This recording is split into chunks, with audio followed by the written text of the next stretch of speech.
অধিকাংশের নিয়ত আপনার ভেজাল। আসি আমরা দেখি এলাকায় মাহফিল হচ্ছে, হুজুর আসবে টাঙ্গাইল থেকে, কেমন চেহারা, কেমন কণ্ঠ, কেমন কি বলে। আবার কিছু আছে যে দেখি ফাঁক ফুক দিয়ে এটা ভুল টুল ধরা যায়নি, কি কথা ঠিক না? এই বিভিন্ন চিন্তা চেতনা নিয়ে বসি, যার কারণে বলেন এই পর্যন্ত জীবনে বয়ান কি কম শুনছেন? প্রত্যেকটা বয়ান থেকে যদি, প্রত্যেকটা মাহফিল থেকে যদি একটা করে সবক নিতাম, আমরা একটা করে সবক নিতাম, সবাই আল্লাহর ওলি হয়ে যাইতাম, কি কথা ঠিক না? কিন্তু না, আমলের পরিবর্তন নাই। এই যে আজকে বয়ান হচ্ছে, দেখবেন ফজরের সময় লোক আরো কম মসজিদে, তাহলে কি লাভ হবে বলেন? এজন্যে যতক্ষণ এখানে বসবেন একটা নিয়ত নিয়ে বসবেন যে আমি আমলের নিয়তে শুনতেছি, আমল করার চেষ্টা করব। কারণ দুনিয়া কয়দিনের, দেখতে না দেখতেই শেষ। তাকায় দেখেন আপনার চাইতে বয়সে ছোট এলাকার মধ্যে মারা গেছে না নাই? গেছে না? দাদা আছে নাতি নাই, বাবা আছে সন্তান নাই, কি কথা ঠিক না? এজন্য আপনার আমাকেও চলে যাইতে হবে, কি নিয়ে যাচ্ছি কবরে। এই জন্য একটু আমলের ফিকির করা লাগবে। আল্লাহ তো লুকমান আলাইহিস সালাম এত দামি হইলেন কেমনে? তো উনি তাফসিরে মারিফুল কোরআনের মধ্যে আসছে যে উনি দেখতে ছিল কালো মানুষ। বলেন কেমন ছিল? কালো, কিন্তু তার অন্তরটা ছিল ভালো। সুবহানাল্লাহ বলেন। সমাজে এমন কিছু মানুষ আছে না নাই, যে দেখতে কালো কিন্তু তার ভেতরটা ভালো, তার কলবটা ভালো। কিন্তু আবার অনেক সুন্দর চেহারার মানুষ আছে, চকচক করে চেহারা, কিন্তু ভেতরটা একদম অন্ধকার পচা, কি কথা ঠিক না? লুকমান আলাইহিস সালাম দেখতে কালো কিন্তু তার ভেতর ভালো, কলব ভালো। এরপরে উনি দেখতে হলো খাটো, ঠোঁটগুলো মোটা মোটা, পা ছিল ফাটা, বংশগত দিক দিয়ে হলো গোলাম, আবিসিনীয় গোলাম। বলেন বাহ্যিক অবয়ব কোনো সৌন্দর্য আছে? কথা বলতে হবে, আছে? নাই। পৃথিবীতে তিনজন মানুষ ছিল কালো কিন্তু আল্লাহর কাছে অনেক সম্মানিত ছিল। এক, হযরত বেলাল রাদিয়াল্লাহু আনহু। দুই, হযরত ওমর রাদিয়াল্লাহু আনহু কর্তৃক আজাদকৃত গোলাম হযরত মাহজা রাদিয়াল্লাহু আনহু। তিন নাম্বার হলো হযরত লুকমান আলাইহিস সালাম। তো এই যে লুকমান এত দামি হইলেন, কারণটা কি? উনি একদিন ভাষণ দিচ্ছেন মানুষের সামনে, তো হঠাৎ করে একজন সবার মাঝখান থেকে একজন দাঁড়ায় বলতেছেন, এই লুকমান, বয়ান বন্ধ করেন। বলেন তো, যদি কোনো এলাকার এমপির কথা বাদ দিলাম, কোনো চেয়ারম্যান যদি এরকম কথা বলে, আর একজন যদি সামনের থেকে দাঁড়ায় বলে, এই চেয়ারম্যান সাহেব বয়ান বন্ধ করেন, বলেন তো চেয়ারম্যান ধরার আগে চামচা গোলায় ধরবো না যায়? কথা কয় না? লুকমান আলাইহিস সালাম এত বড় মাপের মানুষ, এত সম্মানিত মানুষ, বয়ানের সময় বলে, এই লুকমান বয়ান বন্ধ করেন, আগে আমার প্রশ্নের উত্তর দেন। বলে কি? বলে আপনি কি সেই লুকমান না? বলে কোন লুকমান? বলে যেই লুকমান আমার সাথে পাহাড়ের পাদদেশে ছাগল চড়াইতো। লুকমান আলাইহিস সালাম বলেন, হ্যাঁ আমি সেই লুকমান, আমি সেই লুকমান যে তোমার সাথে পাহাড়ের পাদদেশে ছাগল চড়াইতো। বলে তাহলে আপনার সম্মান এত বাড়লো কেমনে? আমি তো সেই ছাগলের রাখালি রয়ে গেলাম, আর আপনি আমার সাথে ছাগল চড়াইতেন, তো এখন যে এত বড় হইলেন, তো কারণটা কি? এই কারণ জানার দরকার আছে না নাই? সে জানবো না কারণগুলা ফিট করব। যদি ফিট করার নিয়ত করেন তাহলে আমি বলবো, আর যদি বলেন যে না কারণ ফিট করার নিয়ত নাই, তাহলে বলবোই না। কি ফিট করবেন ইনশাআল্লাহ?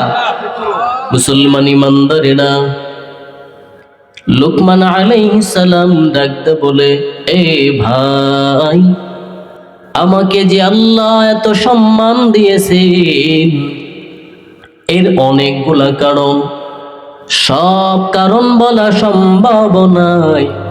এক নাম্বার কারণ বলে আমি যখন কথা বলি সত্য কথা বলি।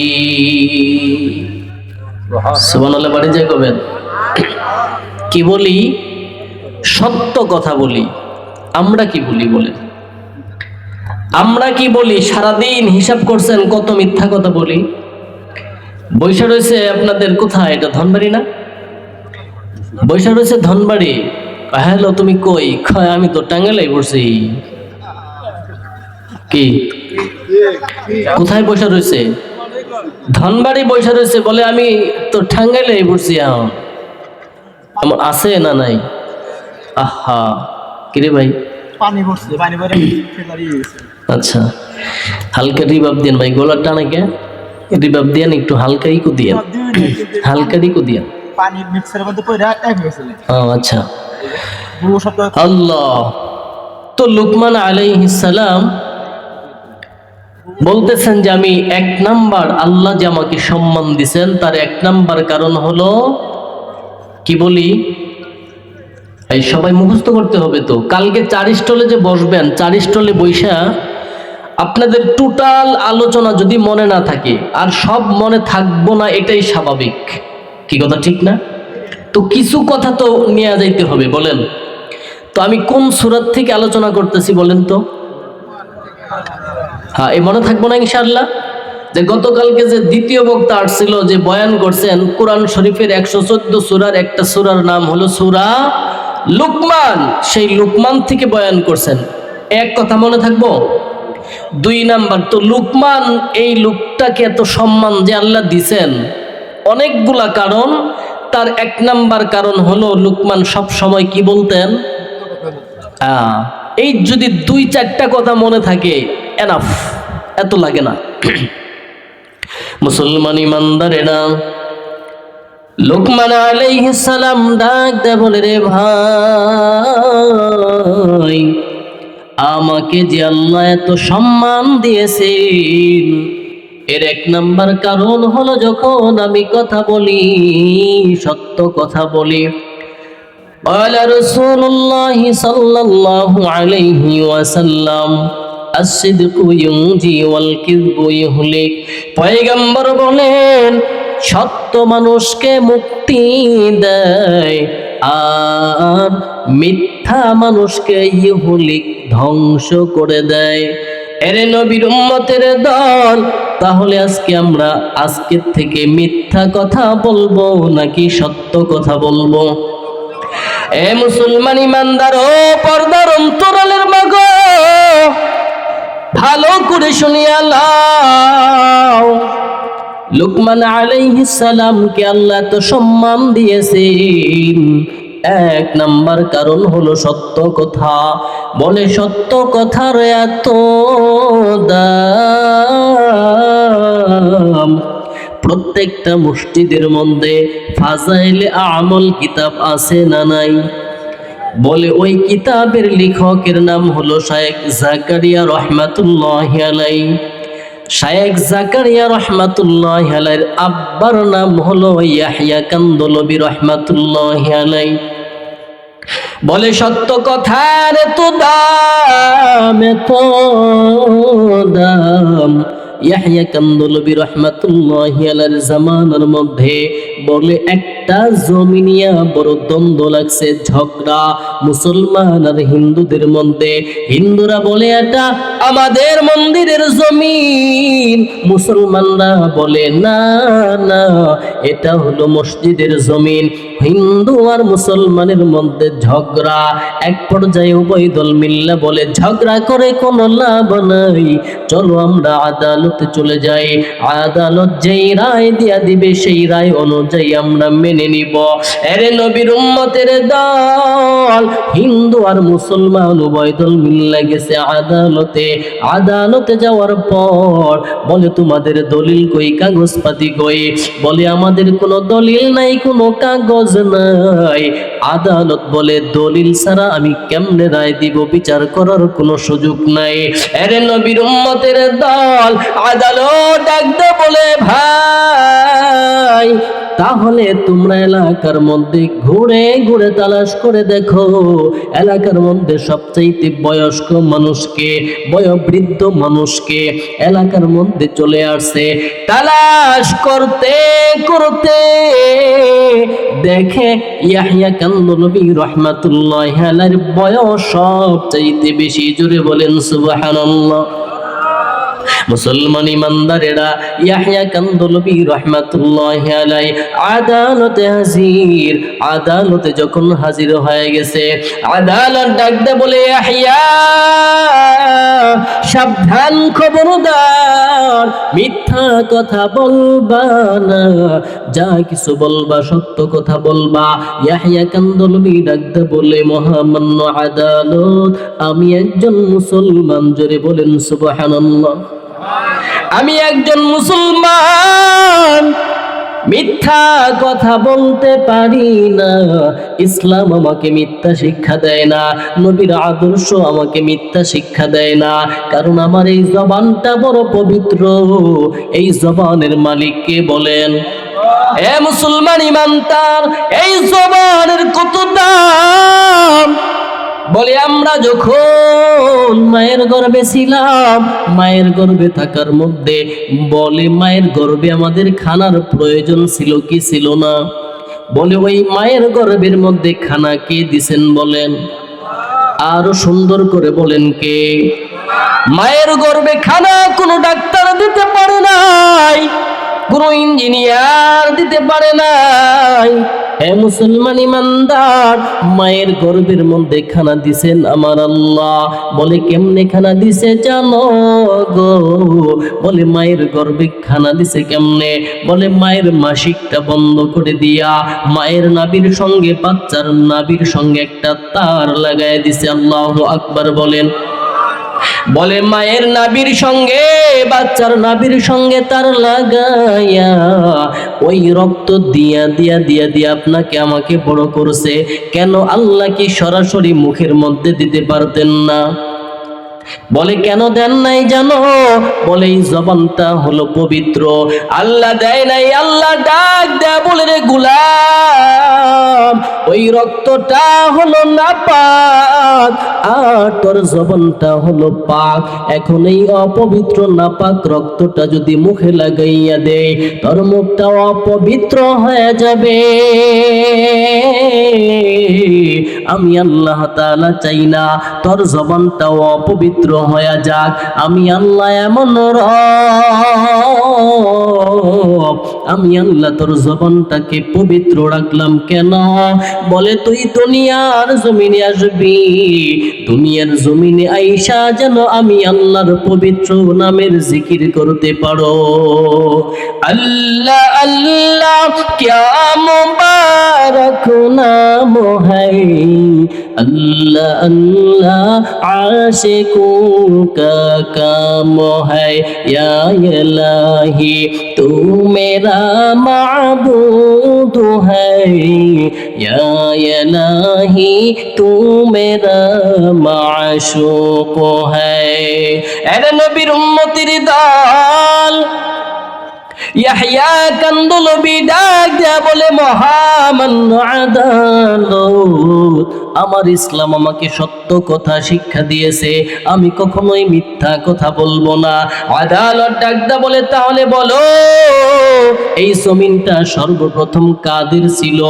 মুসলমান ইমানদারেরা, ইয়াহইয়া কান্দলবী ডাক দেয়া বলে, রে মুসলমান, বলে এই জমিনটা ছিল সর্বপ্রথম হিন্দুদের। মুসলমান ইমানদারেরা, আদালত রায় দিয়ে দিল এই জমিনটাও হিন্দুদের দেওয়া হলো। হিন্দুরা জায়গার মধ্যে এখন মন্দির বানায় নিবে। মুসলমানরা বড় রাগ, মুসলমানরা রাগান্বিত। ইয়াহইয়া কান্দলবীকে এত ভালো জানতাম, আজকে ইয়াহইয়া দেখি মুসলমানের দুশমন, ইয়াহইয়া দেখি মসজিদের দুশমন। আপনাদের বিবেকের কাছে প্রশ্ন, বলেন ইয়াহইয়া কি মুসলমানদের দুশমন নাকি? মুসলমান ইমানদারেরা, ইয়াহইয়া কান্দলবী রাহমাতুল্লাহি আলাইহি বাসার মধ্যে এসে ঘুমায় রয়েছে। রাতের গভীর হঠাৎ করিয়া দেখে তার বাসার মধ্যে শত শত মানুষের পায়ের আওয়াজ শোনা যায়। ইয়াহইয়া কান্দলবি রাহমাতুল্লাহি আলাইহি দরজাটা খুলিয়া চিন্তায় পড়ে গেলেন, কি ব্যাপার, আমার বাসার মধ্যে রাতের গভীরে শত শত মানুষের আওয়াজ শোনা যায়, কারণটা কি?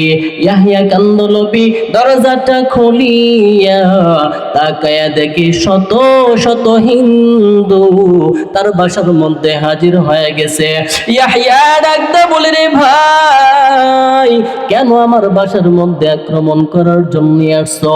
আমার বাসার মধ্যে হামলা করার জন্য আসছো? কি ব্যাপার? তোমাদের পক্ষেই তো রায় দিয়ে দিলাম, তোমাদের পক্ষেই তো আমি দিয়ে দিলাম সাক্ষ্য, এরপরে আমার বাসার মধ্যে কেন আসছো? হিন্দুরা ডাকদা বলে, ইয়াহইয়া,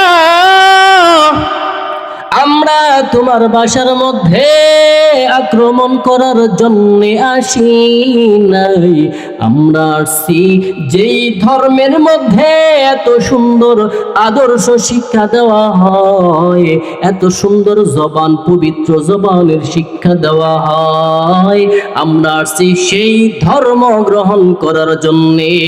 আমাদেরকে পড়ায়া দেন লা ইলাহা ইল্লাল্লাহু মুহাম্মাদুর রাসূলুল্লাহ, মুহাম্মদ আরবি হাই ওয়া নবী, রাস্তে पे शुआ आलम हुआ उसकी पैदाइश से उजाला, आलम हुआ उसकी पैदाइश से उजाला, शफीउल उमम हमारा नबी रोज क़ियामत शफाअत करेगा अल्लाह के पास गुनाहगार उम्मत, शफाअत करेगा अल्लाह के पास गुनाहगार उम्मत।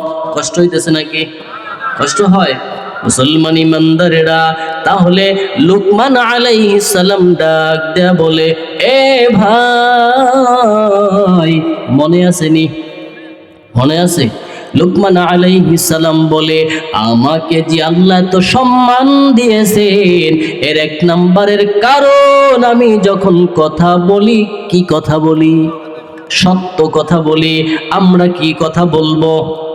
এখান থেকে আজকে প্রতিজ্ঞার্পণ করতে পারি, আল্লাহ তুমি আমার জবানটাকে পবিত্র বানাইছো, আমি এই পবিত্র জবান মিথ্যা বলে অপবিত্র বানাবো না, এই প্রতিজ্ঞা করতে পারি কিনা?